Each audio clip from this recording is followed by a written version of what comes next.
I recently came across a photo of Americans on a beach in the 1970s, and I was struck by the fact that virtually no one was overweight or obese. This is in stark contrast to today. The CDC recently reported that 74% of Americans are either overweight or obese. And the sad part about this is that when patients come to see me struggling with their weight, most of them feel that it is their fault and something they've done wrong. The statistics clearly tell us otherwise. If in the 1970s everyone was lean and now three-quarters of our population is overweight, it might be something more than your willpower. So, what's going on here, and why have people struggled with their weight to such a degree in recent years? There are a few major theories of why people become overweight. The oldest theory that was adopted in the 1970s when people first started to gain weight at a more rapid pace is that calories in, calories out have to be balanced. This is the first law of thermodynamics, and it is true that if you consume more calories than you burn, you will most likely lose weight. But this is highly oversimplified and got us into a lot of trouble.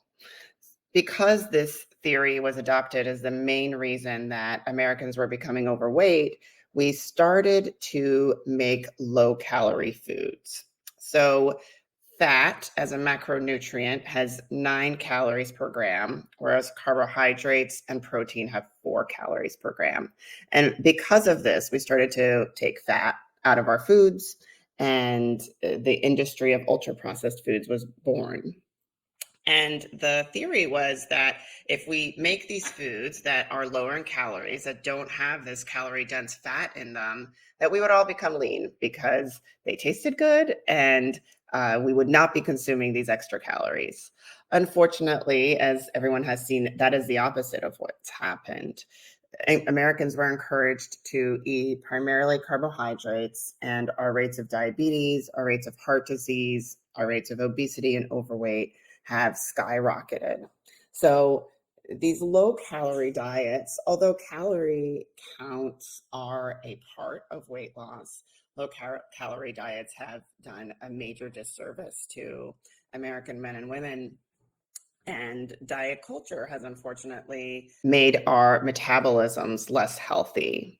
So, what else is there? If it's not all calories, if calories matter to some degree, but it's not all calories, even those of us who have counted calories in the short term might have lost weight. The calorie counting model does not take into account our metabolism. So, what is metabolism? Metabolism is what happens to food after you put it in your body. Is it used for energy? Is it used by your body, by the cells in your body and your organs for energy to do all your cellular processes to make you feel good? Or is it stored as fat? And those things depend on what your hormones are doing. And when we think of hormones, we often think of sex hormones, testosterone, estrogen, progesterone. Those hormones certainly matter, but the most important hormone when it comes to weight is insulin. Insulin is a hormone that gets produced by our body whenever we eat food that is starchy. It can be produced with any type of food, but particularly with carbohydrates, insulin goes up. And when insulin goes up, our body stores the calories that we eat as fat. This is an oversimplified explanation, and there's a lot more that happens. But if we are overproducing insulin, then eventually we'll be storing a lot of fat and people become insulin resistant, which means that the body doesn't respond to insulin as well as it used to, which slows down the metabolism and leads to diabetes, heart disease, strokes, and dementia, a lot of issues down the road. Also, so eating carbohydrates at the base of that food pyramid that I learned about as a child, maybe you did too, it has done a major disservice because Americans became very metabolically unhealthy and insulin resistance became very common. Now, there still, if we look at calories, if we look at the types of food that we are eating, there is still more to the picture of why we might become overweight. And I touched on this a little bit, but ultra processed foods have chemicals in them that are not altogether safe for humans. Again, these foods were invented to lower the amount of calories that we eat. A lot of these foods have health claims, but the ingredients and then the preservatives, they cause inflammation. So, inflammation is an overactive immune system. And when your body is experiencing high levels of inflammation, you will not be able to shed fat. So, if you look at an ingredient label and there are multiple ingredients on there which you would not find in your kitchen, which you're not familiar with, there is some chance that those are going to cause inflammation in your body. And even if you're eating a low calorie diet, if you're exercising, if you are prioritizing protein, if you're eating a lot of those chemicals, it might be very difficult to lose weight. There are other factors as well. So, sleep is highly correlated. The quality of our sleep is highly correlated to our ability to lose weight and keep weight off. Our body regenerates while we sleep. Our growth hormone levels go up. We're able to utilize some of the calories that we ate during the day. And without restful sleep, without that time to rest and repair our bodies, it is almost impossible to effectively lose weight. So, again, I talk to some men and women who are doing a lot of things right. And then when we dig a little deeper, they're not sleeping. They're sleeping 2 hours a night and nothing is moving. And that is really important. Another factor that is important when it comes to weight loss beyond what you're eating and how you're moving is your stress levels. Some stress is inevitable in life. If we are alive and human, you will encounter stress just as a part of living, but sometimes stress can become overwhelming. And in those cases, your cortisol level, another hormone, a stress hormone called cortisol, will rise. When cortisol levels are high, again, we start storing our calories as fat, and it becomes very difficult to burn off the food that you're eating. So, if you're doing a lot of things right, but your life involves a lot of stress, it can be very difficult to lose weight. And we don't always have control over the circumstances. You might have a sick relative or somebody that you're taking care of or a very high stress job, and you're not going to go out and quit your job or not take care of your responsibilities.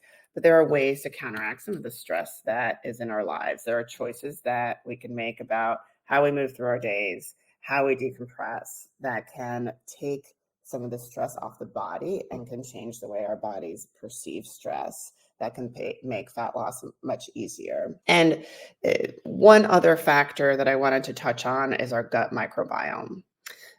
Our gut has millions and millions of bacteria living in them that are good bacteria. We actually have more gut bacteria than we have cells in our entire body. And these are really important to our metabolism. So, ultra processed foods, again, foods with a lot of hard to name ingredients, will imbalance your gut microbiome. So, those bacteria will not thrive and your metabolism will not work properly. And again, it may be very hard to lose weight or maintain a healthy weight. So, ways to take care of your gut microbiome include feeding your body a lot of micronutrients. So, that means vegetables, mostly some fruit.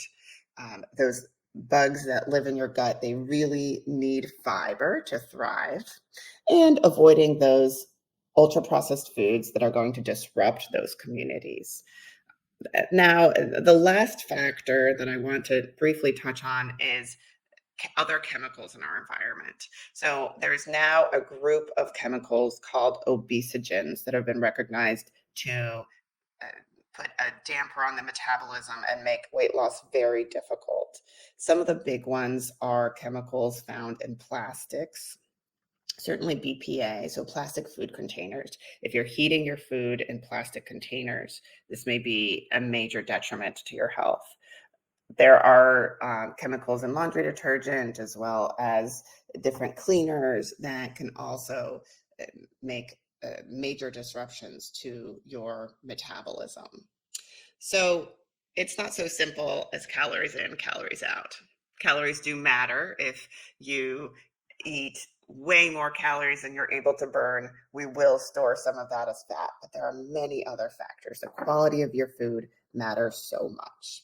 So it may seem overwhelming, but taking one small step towards eating more whole foods, towards eating a diet that is focused on protein, high quality protein, as well as fiber or vegetables, will heal your metabolism, will heal your gut microbiome, and will take you a lot of the way there to